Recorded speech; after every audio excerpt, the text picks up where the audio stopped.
to this episode of the Marianne Hickman Show. Today I'm interviewing Jeff Bitten and Nick Hollingshead. I met these guys at a conference I was at a few months ago, and Jeff is the CEO of a company called Pitch59. Now, in this episode, we talk about networking and what it's like to gather all of these business cards when you go to events, let them collect dust for a week, and then throw them all away, and you're not better off. Because listen, we all have heard this phrase, your network is your net worth. But how do you actually build a network that's worth something? These contacts in your phone that you don't even remember and they don't remember you and you have to reintroduce. We eliminate all of that by talking about their product, which I'm a huge believer in. In fact, I downloaded it and brought it on the show. Go to my affiliate link in the bottom if you want to check it out and see what this can do for you. For speakers out there, for people getting on podcasts, for podcast hosts, this is what I'm using to build this database so you can connect with each other and get your next stage. I'm excited for you to check it out. They resolve a lot of the same issues, but they'll do it in their own way, and they'll be able to say, these are the customers that I work with. Mm-hmm. Yeah. Like, these are the people that are facing these issues, and this is how I've helped them specifically with these issues, because they recognize there's specific things that they're looking for. Mm-hmm. We also tell people to focus on the shark bites, not the mosquito bites. What does that mean? So, Are we ruling it? Because this is good. So we actually are now. So you guys can just start. She does her intro later, so just keep talking. You're good. I do it Joe Rogan style where the podcast starts in the hallway. oh, cool. Okay. That's funny. So the shark bites versus the mosquito bites, what is that? Yeah, so a lot of, okay, let's pretend that you're at a beach and you're out there swimming and a shark comes out and bites a big chunk out of your leg, right? You get rushed to the hospital, and then when you get to the hospital, the first thing the doctor says is, hey, while you're here, I just wanted to show you this new lotion that we have that makes your skin really smooth and creamy, and it'll make you look younger and everything. And so if you're interested in that, it's $10.99 a bottle or whatever. No, you're going to punch that doctor in the face, right? While you're bleeding out from the shark? Yeah. So if I go to a doctor, or I go to the hospital, and the first thing the doctor says is something that's not really relevant to my current situation, the things that are concerning me the most, then I don't want to listen to him.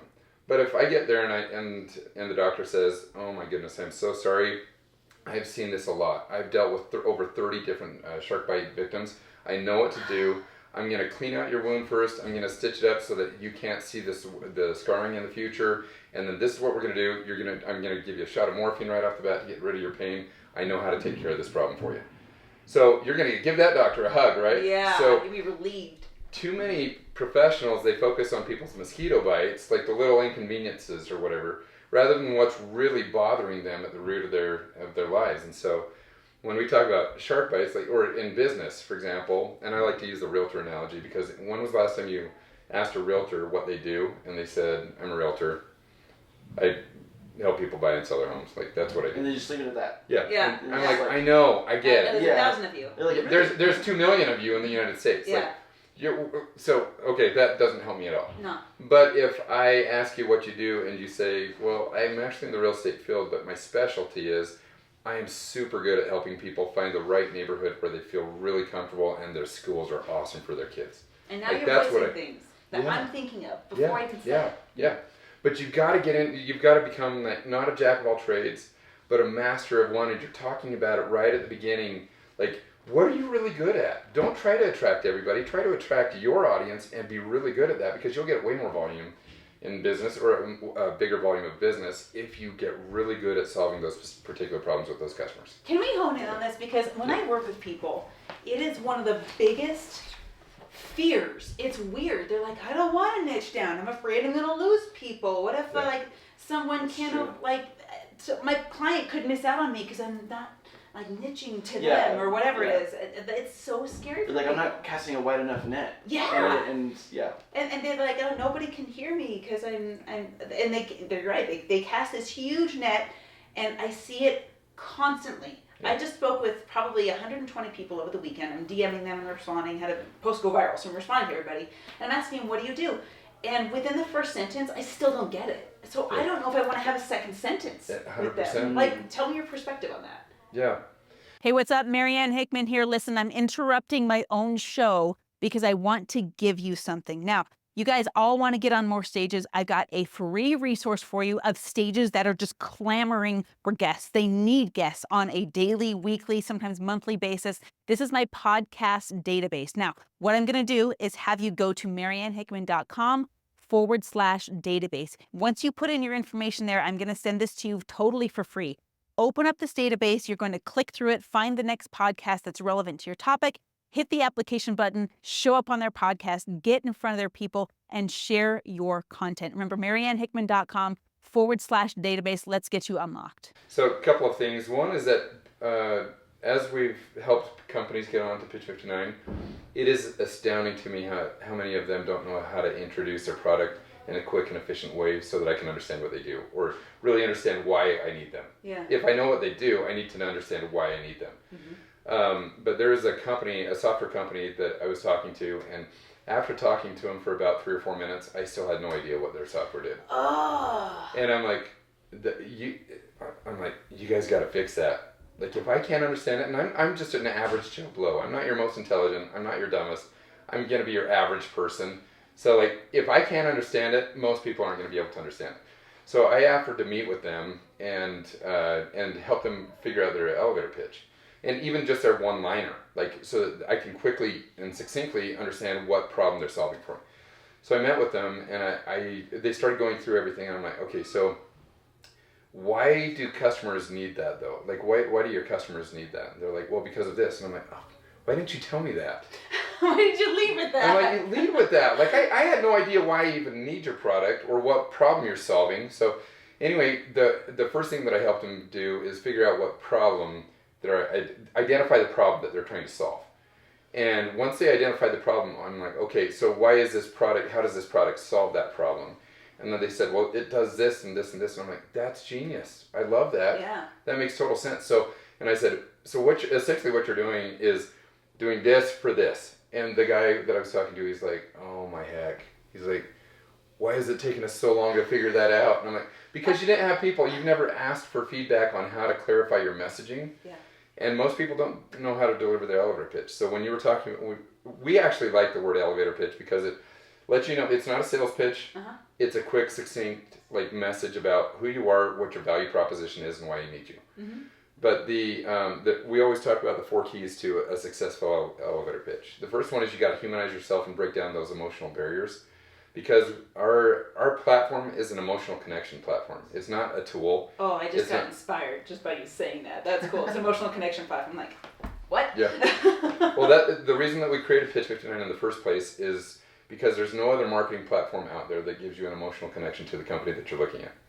If you go onto Google and do a Google search for a realtor, then you're going to see all these different website links and star ratings and logos and sometimes commission discounts or whatever right there, and there is absolutely no emotional connection. You're going to look at their websites, they're all going to have models and actors and skyscrapers and everything on their websites, right? All that B-roll and all the stock photos. It's just, and there's there's nothing that emotionally connects you to that company. Which is why people buy. Yeah. People don't buy based on facts alone. They buy from the person that they like. 90% of our decisions are emotional. Well, people want to work with people that they know, like, and trust. Exactly. You can build trust through educating people and saying, like, I have expertise in this field. You can build, knowledge by being able to say, like, this is what the industry is required. But to build that likability, like, it has to go beyond just reviews or a name or a brand. It has to go into that emotional connection of actually building a relationship with your target customer and audience. And so it's so much more than people like we talk about it, and it's kind of this interior thing that we don't really recognize until you actually get into the weeds of saying, yes, it is based off of emotional connection, of actually seeing what that that product or service pulls from you, of being able, I actually recognize this as something that I want to do, instead of just something like, oh, I need to do this. Mm-hmm. Like, I actually want to be recognized as working with this brand or working with this company because of what they stand for, what their values are, and exactly who the people are that are involved in that company. And so actually being able to go in and saying, like, these are the personalities of the people that you're working with. It's not working with a brand or a company at large scale. It's working with people. It's working with individuals. Yeah, we don't do business with businesses. We do business with people. Exactly. Have you heard the reason that Pitch59 was created? No, I want to hear the backstory. Okay, so I'll give you the shortened version of this. I did door-to-door sales for 5 years, 4 years of that doing pest control in California, and then 1 year when I started my little carpet cleaning company in Idaho, I went and sold carpet cleaning services door-to-door.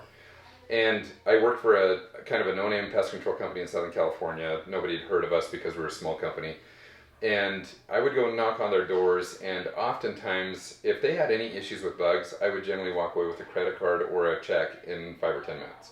Wow. Yet, and then when I started my carpet cleaning company, I started off doing that, and then I built my clientele, and then got busier, and so we just started doing the marketing on Google and Yelp and Angie's List and Home Advisor and Thumbtack and those platforms.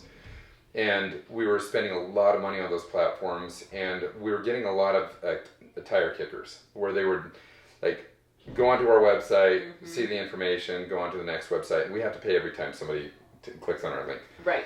And anyway, we had an experience. We ended up buying out 2 other cleaning and restoration companies. One of them was in Houston. We had a terrible experience with that company where it was outside of our control what we could do with the restoration site after Hurricane Harvey. Oh. And we ended up losing a lot of money, and it was December of 2018. I was driving between Orem and St. George visiting family with my family for the holidays, and on the stretch between like Santaquin and Cedar City, that stretch empty there. zone, yeah, no man's land. Yeah, I call it Inspiration Highway because okay, I've got no good ideas there.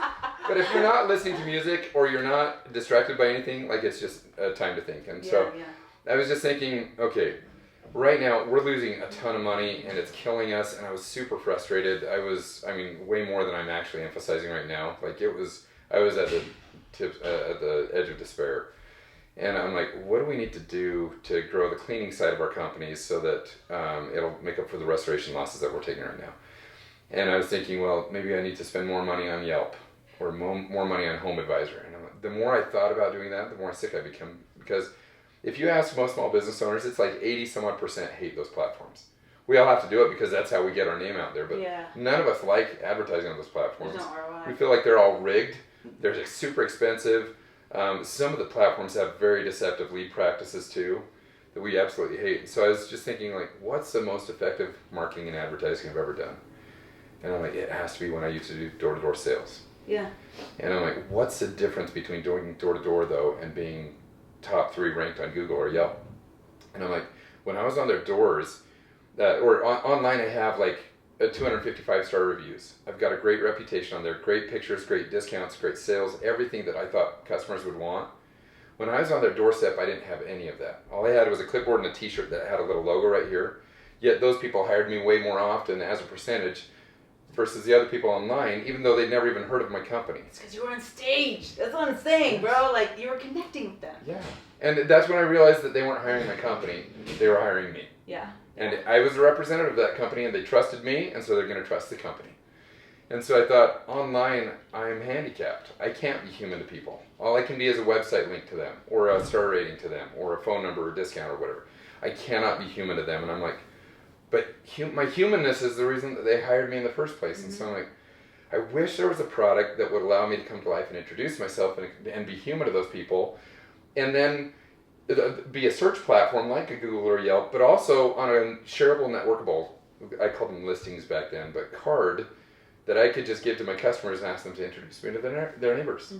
Really quickly and easily, take out all the work for them. But wherever they send me, I get to be human to those people rather than just a website link. And anyway, so when I got down to St. George, to my brother's house that night, I'd asked my wife for a piece of paper and a pencil.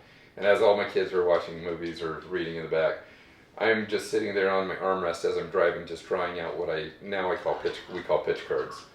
And envisioning like, oh, it'd be awesome if we could all just have like, I didn't know the amount of time, but about a minute. I just need about a minute to be able to present. And then I was thinking, how cool would that be if I went on to that search platform and searched for a plumber, and each of those plumbers came to life and said, hey, my name is Joe, this is what I do, this is why I do what I do, versus a Google where they're not human to me. And I'm like, that would be amazing. And then also if I could take his card and just share it with my neighbors and friends. And anyway, so I showed my brother the drawings that night, and he goes, Jeff, I actually really like that. And he's been critical of other ideas that I've had in the past, and so I value his opinion. Yeah. He said, if you built that, I would totally use that as a company, but also he owns a property management company and an investment company. And he said, but I would be interested in investing a little bit of money into that if you want to build it. Oh if my you want gosh. investors. I'm writing a book one day called The $1 Million Napkin. We need to use this interview in that book. Because like, you seriously, you got this idea, you poured it out on paper, and immediately someone sees the value and said, I'd throw money at that. Yeah. That's wild. Yeah. So what happened?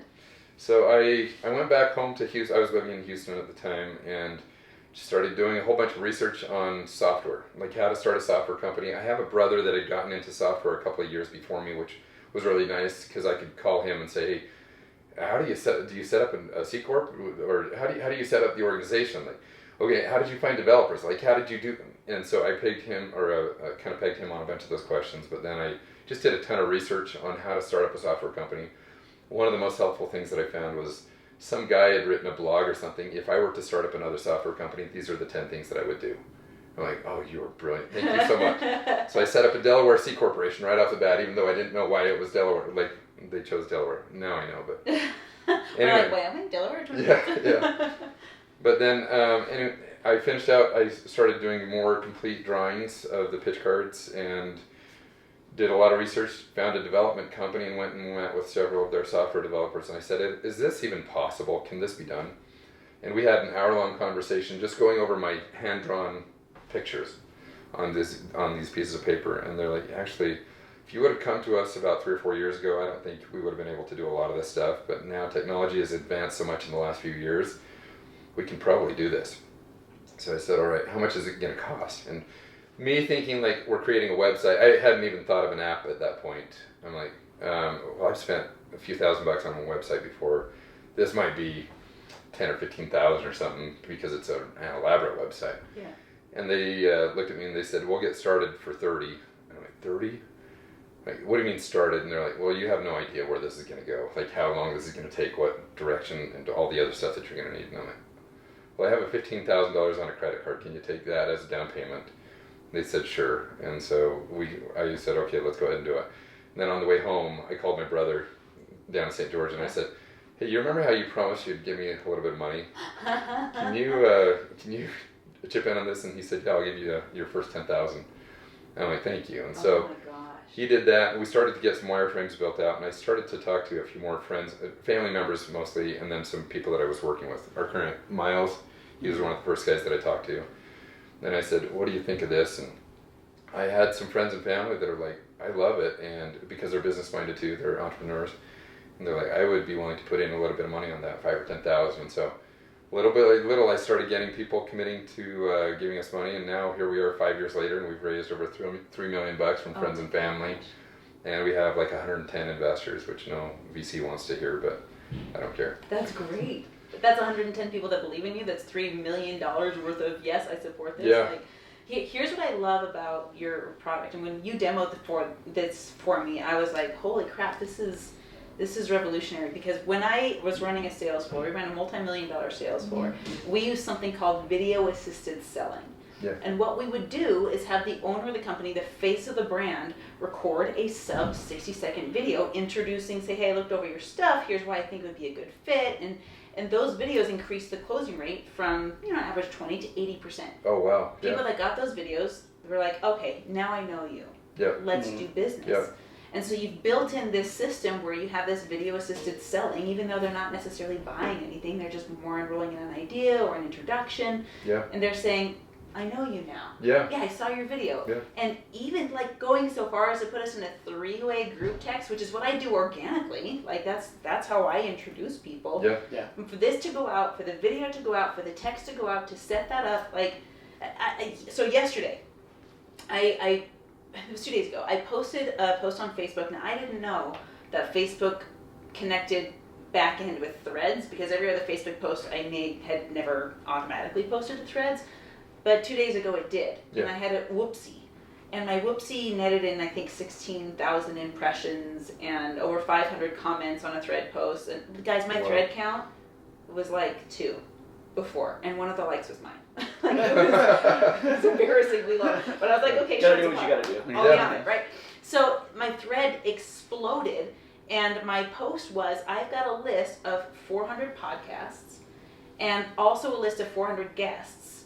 And anyone that's doing podcasting, if you need a guest or you need a podcast to appear on, I'm going to give you the database. I just want you to have it. You can go keyword search your topics and find a podcast to get on, because I want you to get on stage and talk about your business and talk about what's cool and all this stuff.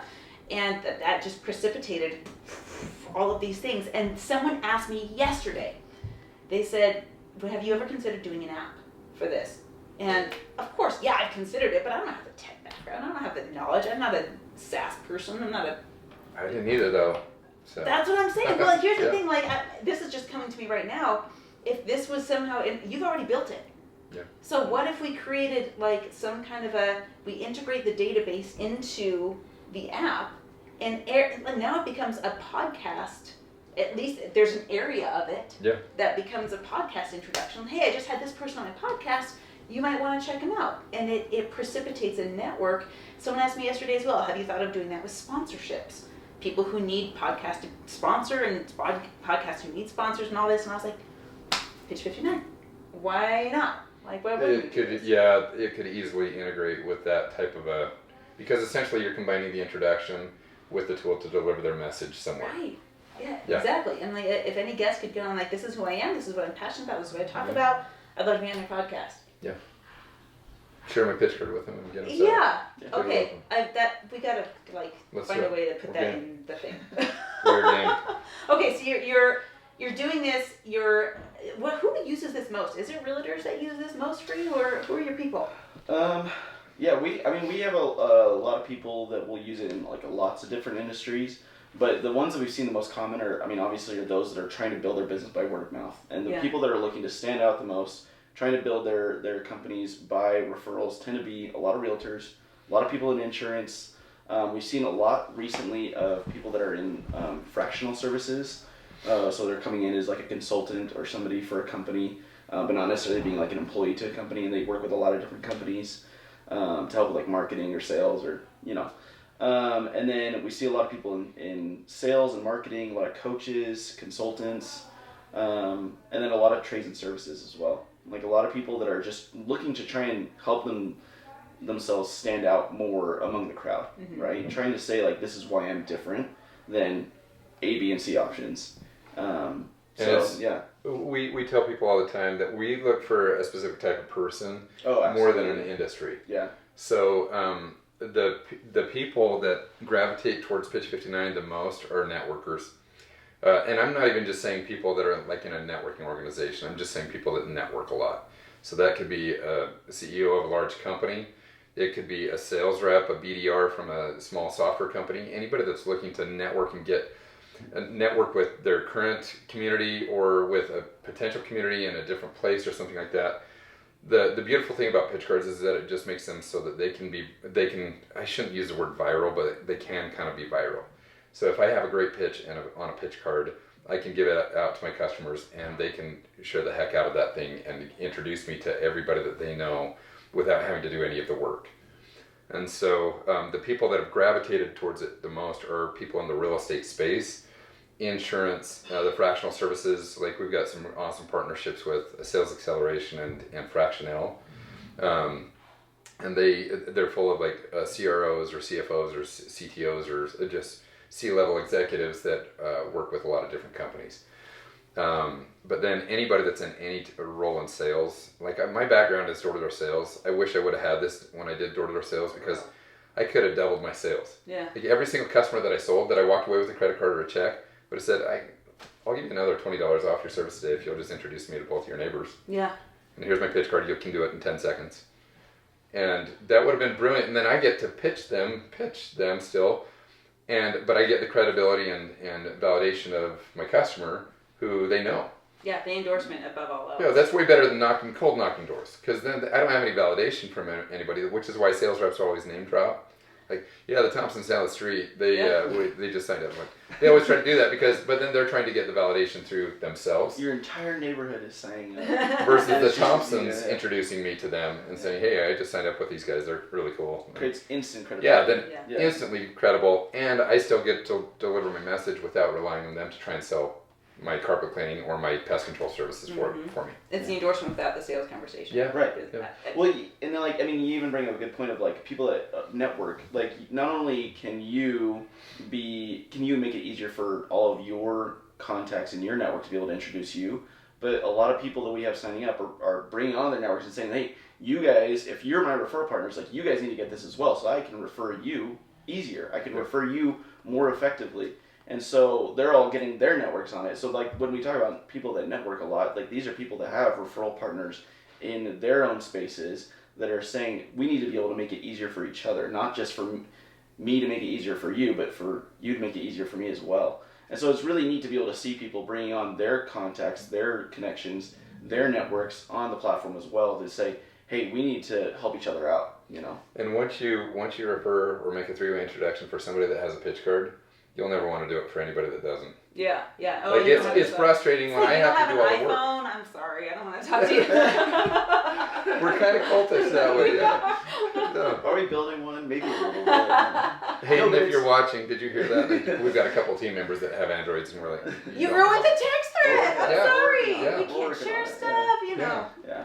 No, but it's true. Like you really like see the benefit of like how easy it is, and then in that moment for people that may not do it, they're like, man, I really wish this person had this, or like I really wish I would have just gotten this already. Like I wish I had this before, and it makes you think about like how easy it is, and it creates that bigger need of just like, yeah, this makes so much more sense to be able to just make it simpler for my customers, my clients to be able to refer me quicker and faster. Well, we built out so when you download the Pitch59 app, you have a menu option down at the bottom called My Network. Mm-hmm. And in your network, you create pockets and put people in pockets. And so you put their pitch cards in different pockets. And so the idea of that is like, for example, if I have a painter come to my house and do a job for me, in a couple of years when I need another painting job done or when my neighbor asks me about a painter, there's a good chance that I'm not going to remember your name or who you are. But if you had a pitch card, I can just put you in my painter's pocket or my construction pocket or something like that. It is. And then whenever somebody asks, I'm like, oh yeah, who was my painter? Oh yeah, it was Joe. And here's his elevator pitch and he's all of his information right here. So here's his pitch card, or I can just contact him again. So it's like your future Rolodex too. Yeah. So For those of you who don't know what a Rolodex is, this is from people who were born in the Constantly do we have to 1900s, explain? like- it Rolling was piece an of paper, actual it's cool. Rolodex. It was the actual thing. I need to get one just for like what is it? The word vintage's sake. Yeah, that's right. That's exactly right. At this Digital point, Rolodex. at this point. This is really cool. So when I first saw this app, I was intrigued by it, and you were so kind of like, when we interface with it, I was like, well, what if we could do this, and what if we could do this? And you're taking customer feedback. This is what I love about your company and where you're at, is that you're listening to user feedback and enhancing the experience. Yeah. So one of the, and maybe this is unfair to just hit you with this, but one of the things that I have been using recently is Apple's new, like, I'm just going to put my phone next to yours, and it goes, The NFC. Yeah. Do you have something like that in the works? So you can actually already do that with the AirDrop feature. You can. Yeah. I can transfer my pitch card to you that way. In fact, Okay. well, I don't know if you want to do it right here. Why not? Let's go ahead. And Why not? So I don't have the app downloaded yet. that's right. No, that actually makes it. Even though I makes love sense. it so much, I'm gonna No, do it. you're- This is the sales pitch, you guys, that's happening today. Okay, so All right, I have my so phone I'm gonna- open. Yep. Give me just a second. I'm gotta get this. NFC. What does that stand for? So near field communications. Oh, okay. You know. There it is. And watch this. Shut up. And you've got my pitch card now. You have to teach me how to do that, because then that doesn't require a new user to have the app yet. Yeah. Nobody has to have the app. I mean, it's iPhone to iPhone still, Yeah, but like, yeah. but Well, yeah. But even if it's then, not iPhone, even if people don't have iPhones, you can still send it. you can across. save my contact did. information. You can share my pitch card to somebody else right there too, and make three-way introductions. Like, you don't need to download. You don't have to have anything. the app. You don't have to log in or sign up for anything in order to be able to start like using it and like sharing it out. But I'm gonna want Instantly. to if I want my digital Rolodex. Correct. And Yeah, of course. Want to Yeah, categorize yeah. all But my like, info. I mean, in order for, like, if I was to say, if Jeff was at the door and he knocked on somebody, like, potential client, and said, hey, if you wouldn't mind sharing this out to your two neighbors, they don't have to do anything. All he does is just share it out to them. They can scan the QR code. He can text it to them if that doesn't work. Like, I mean, there's endless options in order to be able to share it to somebody. They instantly have it, and in a matter of like 10 seconds or less, they can make two introductions right there on the spot. because it comes with his default message of how he likes to be introduced, already written out for them. Yeah. So they don't even have to think about what to say or what information you want them to include. It's already done for them, and it comes with a card. They just have somebody else's contact, taps in, that's it. But you've got your video here. I didn't have the sound on, but it's a sizzle reel. It's we have it. Yeah, it's a great video.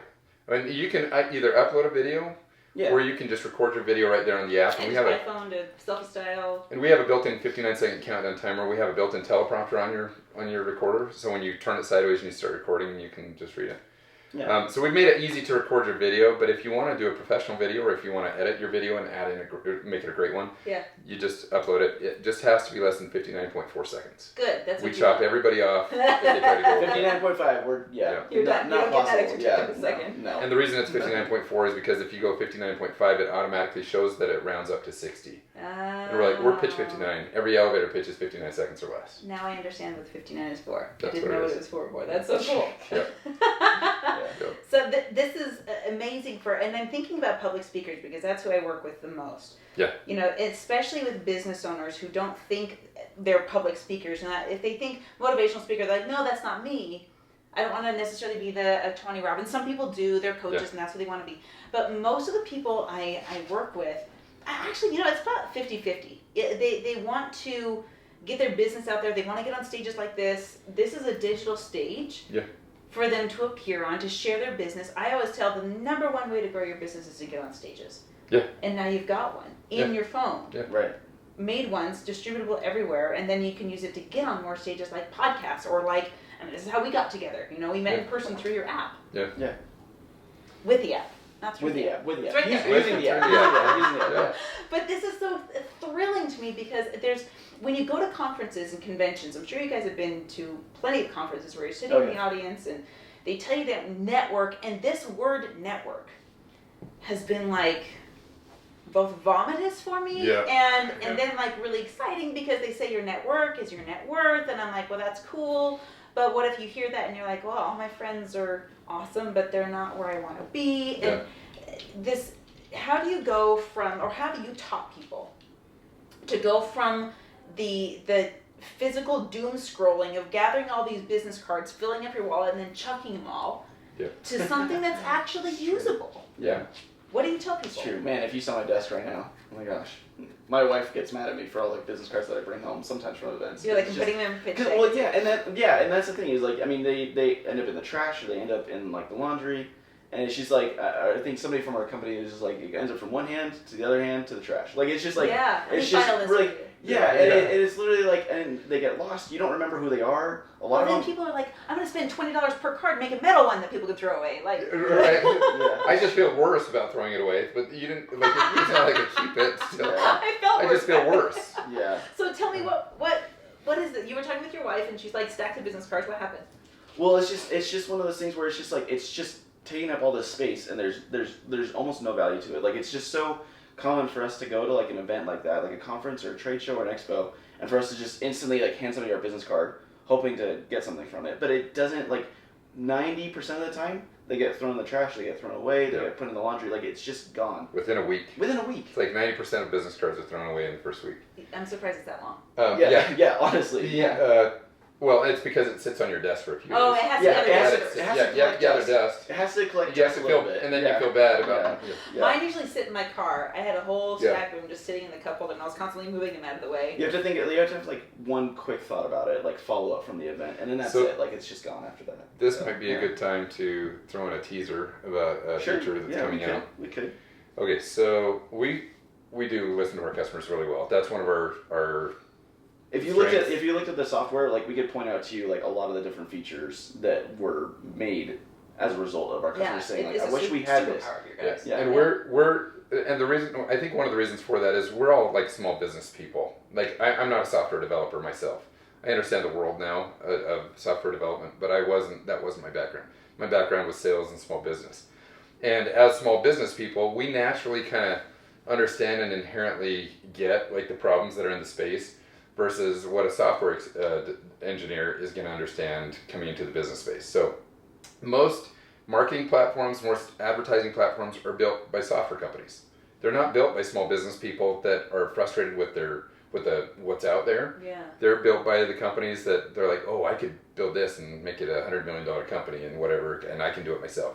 And so they don't. I think that they kind of do it in the reverse way that it should be done. Like, in my opinion, the people that are in the space should be the ones that are trying to find the solutions for it because they understand it the best. Well, it's a macrocosm of the pitch we were just talking about, Yeah. where I'm here to deliver my value, but if no one actually has this problem, Yeah. so they're building things thinking they're solving problems, but no one has that problem. Yeah, if you're the doctor that knows the shark bite problem, then you're going to probably figure out a better solution than somebody that lives in Iowa that's never even seen a shark because they're not close to the coast.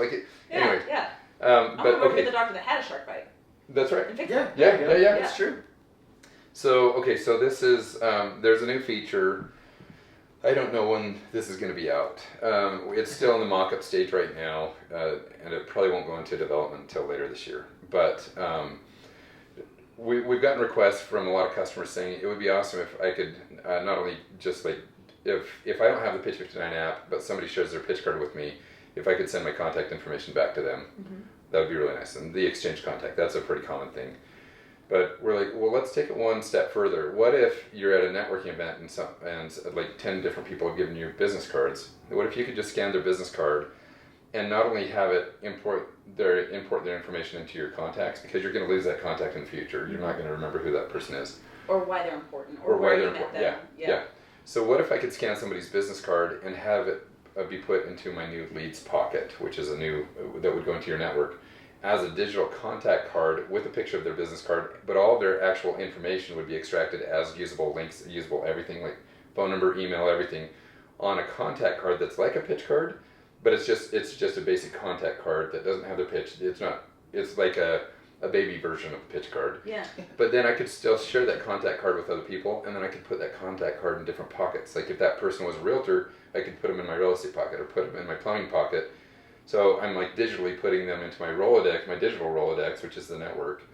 And then I could still use that card in the future and then have it send an invite to that person to create a pitch card so that that person becomes live to me. Yeah. And then I could use and introduce and network with that person like crazy.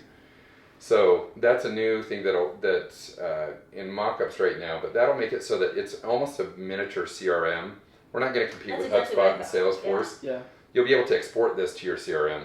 But like a realtor or an insurance agent or a lot of different salespeople or small business owners, they don't need a full-blown HubSpot or Salesforce CRM. They just need something simple that they can just keep leads and then just be reminded to contact those people or whatever. That's what that's built for. Dude, I had that for dating. No joke. When I was single, I had a You had a mini CRM for dating? Yeah. I was like, first contact, second contact, third contact, follow up, close lost. Like, yeah, it was a total. All right. Whoa. I was a salesperson. That's what I did. Like, I ran sales forever. I was like, I need a CRM for this. Need a CRM for dating. Can you imagine, though, if Tinder, like, or whatever, Bumble, whatever dating platform your favorite is, like, put that together with the Pitch59, like prospects. Put them in automated communications. Do not contact. Like, DNC, this person. That would be stop. hilarious. Let me introduce you to somebody. It didn't work out for us. Let's pass it along. Yeah. Yeah, do you have two of your roommates that you want to pass my pitch card If we had $1 for every time somebody asked us if there was a dating pitch card or if we were going to create a dating pitch card, we're like, Oh man. we wouldn't have to raise investment anymore. Next time, say, give me $1, work on it. Yeah, that'll be the future iteration of Pitch59. No, if we ever did something like that, that would be like the stepsister or something of Pitch59. It would never be. Pitch69. Just kidding. We've heard that The amount of times we've heard that one. too. No, we don't want to do that. We don't want to mix the two worlds. We're focused on the business space. If you want your love life, you're gonna have to find that somewhere else. We'll change the color of the logo. Oh my gosh, it's like pink and red now. Okay, where's your vision? Where are you taking us? What's your big hairy 5-year man. goal? Well, let's talk about what's happening. Like, so July 15th is when we officially roll out our affiliate program. Oh, dope! So we've got 400 affiliates and affiliate partners. Some of them are big organizations that have partnered with us, I and think that's going to sync up with the launch date of this podcast, don't you think, Rich? that would be awesome. Looking at the calendar could do right that. now. So if you're watching this, What- become a what date? Pitch59 affiliate. July 15th. July 15th. July 15th. It's like 2 weeks from today. 2 weeks from today, yeah. Yeah. And if you're watching this, it might have been yesterday. Who knows? There you go. Pretty Anyway, close. But anyway, anybody that has a pitch card can affiliate with us. And the reason that we created that is because, like Nick said before, if you get a pitch card, you want like your entire network to be on it too, because it makes it so easy for everybody to network and refer each other. Yeah. And so the goal is like get your pitch card, affiliate with us, and then just send out the invite to all of your network or all your friends and family, anybody else that might be interested in getting a pitch card. And it's just a short little like 3 or 4 line thing with a link that just says, hey, I just created a pitch card and thought you might want to get one of these too. It makes it really easy for people to refer and introduce us to each other. Watch the demo below, and if you want to get a pitch card, you get a 20% discount by using this link. And we only give discounts through affiliates. You cannot get a Pitch59 discount unless you sign up through one of our affiliates. And then the affiliate receives a 20% residual commission on every pitch card that signs up through them for the life of the pitch card too. I'm plugging this into my podcast database. Yeah. Like 1,000,000%. Well, your listeners can't get the discount unless you have an affiliate code for it. Well, I better damn well get one. So let's get one. But then our goal is, and the more you get to know us at Pitch59, we're not super money motivated. We're not trying to make $1 billion off of this and then say, see you later and whatever. Like, this is a passion project for most of us because we're small business people. Yeah.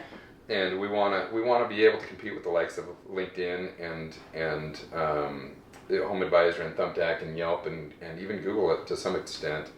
Just creating a more emotionally connecting human platform where everybody has a networkable, shareable card that anybody in the world can use, not just Pitch59ers. Yeah. So. Yeah. When I first heard about this, I heard about it from my friend Forbes, and she told me about it. She was blown away by it, and this concept. Someone once asked me, "How do you increase?" No, that didn't ask me. That's not true.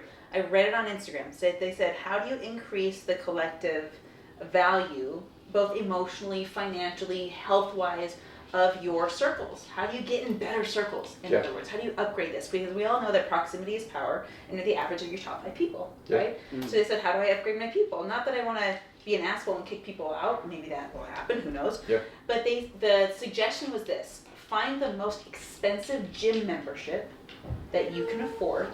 Because the people that are there paid big money to be there. They're focused on their health. They care about it. And this is translating to this. Because anyone can get contacts in their phone for free.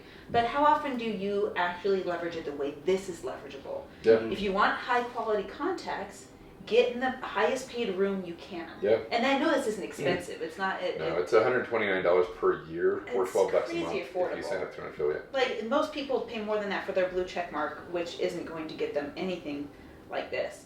Yeah. So, or if you're buying business cards, you're spending probably $150 a year on business cards. on garbage. Literal garbage that somebody else throws away. Yeah, you're filling up our landfills with stuff that people don't care about. This is $150, so essentially just replace that cost with your pitch card that is always with you. You never have to worry about having enough because you can share this an infinite amount of times and it works every single time and you're human to everybody. And so, I mean, there's not really an additional cost, it's just a replacement cost. But the value of what you're saying though is like, you want to be in networks where people are invested in it, which is why, like, if you're a member of a BNI group, everybody's paying to be in that, and so they care more about it. If it's a free product or free service, which is why Pitch59 doesn't do free. Good, you should. We want you to be invested in this so that you'll actually use it and become, like, and build your network and get more business from it. If we give you it for free, you're not going to care about it. So, anyway, that's why we do it the way that we do. I'm glad that you do, and it just increases the value of the people that are using it. Yeah. Like, if they're invested in this, then they're also invested in the relationship. Yep. And that's a huge deal. Yeah, 100%. Yeah. So where do people find you? Are you growing a following on social? What's the best play? Until I get my affiliate set up and put it in the links, like, how do people find you guys? So Other than, pitch59.com. like, touching the screen right now. Yeah, that's right. By the time this goes live, she'll have her affiliate link. So just click on the link below or wherever that link is. It'll appear in the description. Yeah, it'll be there. There you go. But honestly, no. I mean, we have a social following, but we just put out content there. We don't market or advertise on our social media. So what we would recommend is find a Pitch59 affiliate. And you're going to start to see them after July. Our affiliates are going to start doing LinkedIn posts. They're going to start doing social media posts. They're going to send you a text or an email invite. Well, look for those invites and then join from one of those invites because that's the cheapest way to get onto Pitch59. Plus, you'll be included in like their network. They'll like when you create your pitch card, you'll just swap pitch cards and be in each other's pockets. And so find an affiliate is what we tell everybody. Find a Pitch59 affiliate, get in through that way. You can go to pitch59.com, but you still have to enter somebody's promo code in order to get the discounted rate, because we're not going to show up anywhere else. Yeah. You have to know somebody to get in. You have to know somebody to kind of get in. Yeah. Well, I'll be your somebody. You also can connect with you guys. I'd go follow them on social. I love what you're doing. If you're watching this and you want to be part of the podcast database, this is good. I'm integrating this, you guys. Like, this is for speakers to network, to find other stages, for event coordinators to find people, for podcasts to find guests and hosts. I'm going to hijack your app. Let's do it. And just do a whole thing. You don't even have to hijack it. We'll work with you. We're inviting you to hijack. I'm in. Yeah. I'm in. Yeah. Well, thank you guys for coming in. Thank you for being on the podcast. Thank you for what you're Thank creating. you. You're awesome. Appreciate it. Okay. All right, guys, check it out in the description. Make sure you follow Pitch59 and follow the links in the description for more information. We'll see you in the next episode. Hey, what's up? Marianne Hickman here. Hey, listen, I hope you enjoyed that episode. We have some pretty amazing speakers on my podcast and, of course, more to come. If this is something that you enjoyed, guys, smash the like button, smash the subscribe button. You guys know what to do. I love your comments, and I respond to every single one of them personally, not a bot or an agency. So if this is something you're enjoying, tell me about it. Tell me your gold nuggets. I want to hear from you. But here's the most important thing I want you to laser in on. I told you about the podcast database. You've probably seen me post about it all over social media. I want to make sure that you get it. So here's what I want you to do. Go to mariannehickman.com/database. Once you put all of your information in there, I'm going to send you the document. You request access to it. Boom, it's unlocked. Once you're in there, my rule of thumb is to apply to 10 podcasts a month. It's very digestible. It's very easy to do. And the database gets updated twice a week. So I want you constantly checking back in there for the next podcast that fits your audience. Thank you for being here. Much love to you, and we'll see you in the next episode.